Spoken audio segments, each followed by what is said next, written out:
Hi, I'm Max Brooks, Career Preparation Coordinator at SOU, and welcome to another Career Clinic. Today, we're talking about cover letters. So what is your cover letter exactly? Well, it's an introduction and a declaration of interest in a particular job or employer. It's also a writing sample that shows off how clearly you are able to communicate. It's a formal request for an interview for a particular position or for employment at a particular organization.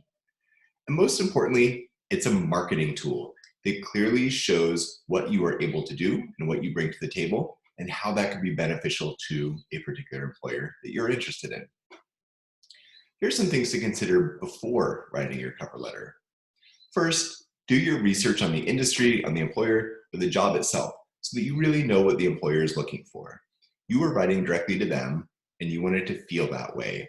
You want to make sure that you are addressing their concerns and able to talk about how you can meet their specific needs. I would encourage you to think like an employer. What qualities would you seek if you were hiring for this particular position? And then think about your own experiences. Do those reflect the needs that the employer is looking to fill?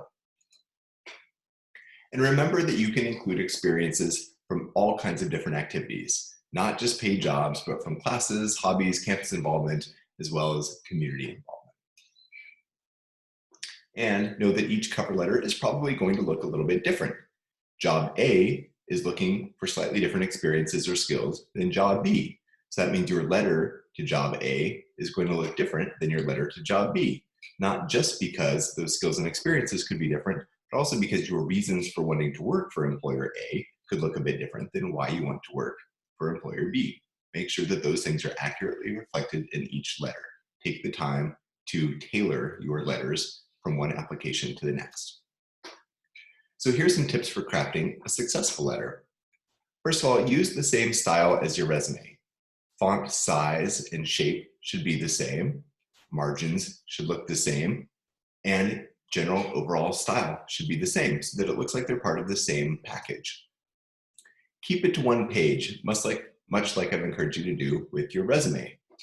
Put yourself in the position of the reader and know that they might be reading 10, 50, 100 other cover letters. They don't want to take a lot of time to read your entire life story and sort through multiple pages of a letter. They know what they're looking for and they want you to know what they're looking for as well. And they want you to be able to communicate that quickly and efficiently, almost always in a one-page letter. Show enthusiasm for the work and for the position that you're applying for. Employers want to hire someone who is excited to do the work that they have posted. They want someone to join the team that's going to be enthusiastic about being there. Also, mention your most relevant skills and give specific examples of how you've used those skills or how you've developed them. That means you're paying close attention to what an employer is saying they need in their position description. You're addressing that specifically, and then you're backing up the fact that you have the ability to use those skills by pointing to experiences where you've used them in the past. Also, be sure to proofread carefully. Don't rely on spell check. Read your own letter several times and pass it along to other people you trust to read as well. And avoid generalizations and trite expressions. Saying things like, I'm the ideal candidate, or my unique set of skills and experiences might not be true. You don't know that you're the ideal candidate. You don't know that your experiences are totally unique. Besides, lots of other people are saying those things as well, so they don't have a lot of meaning.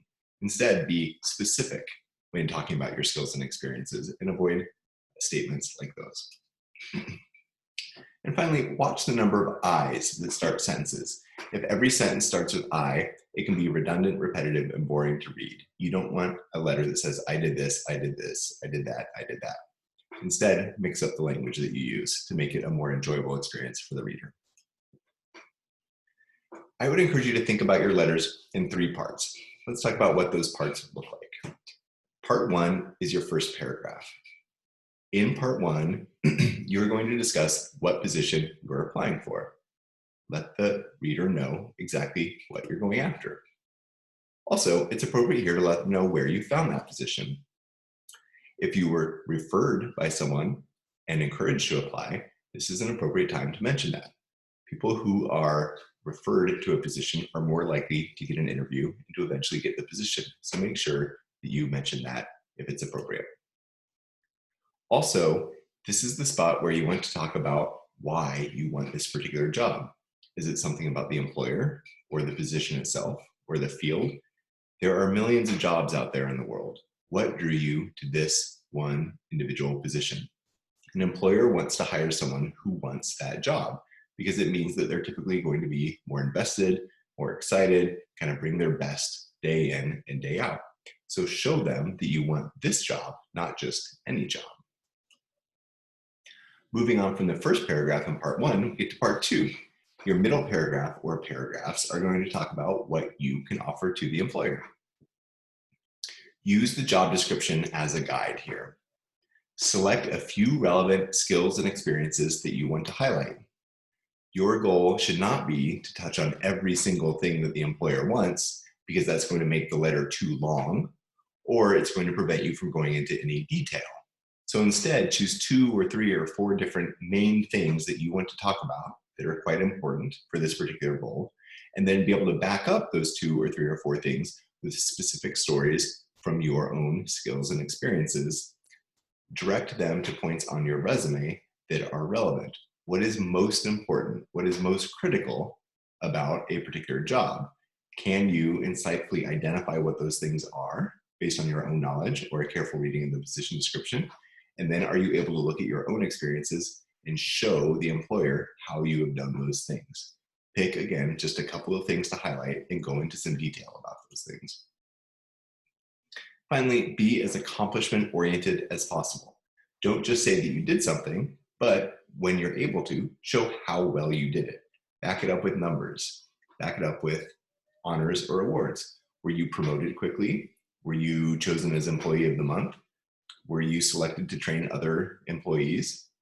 Is there a measure of how successful you were in your role? If so, that's a great thing to highlight in this section of your cover letter. In the final part, you're going to thank the reader and request an interview.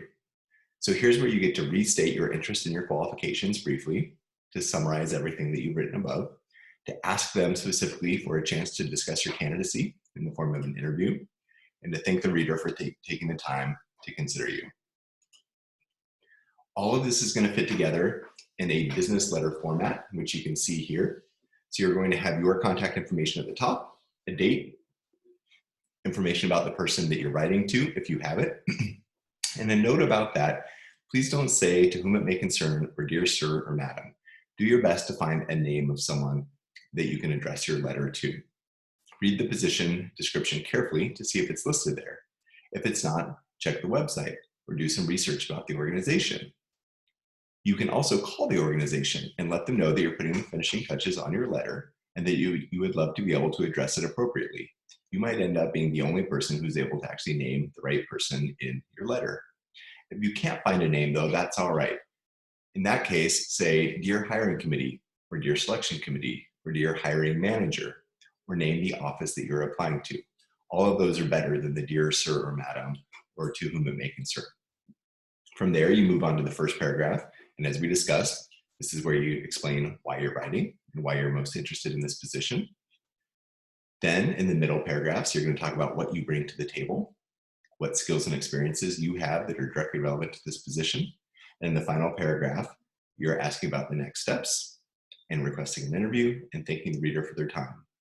A quick note that when you're writing your cover letter, you may be able to use content from one application in your cover letter for the next application. If you're doing that, be sure to read it carefully and don't accidentally keep the name of the old employer in your new application. That never looks good. Hopefully, this has been helpful. There's lots more resources about cover letters and resumes and interview preparation on the Career Connections page. If you go to www.sou.edu/careers and click on the Students and Alumni link, you'll find more resources there, including sample letters. I hope this has been helpful, and good luck with your applications.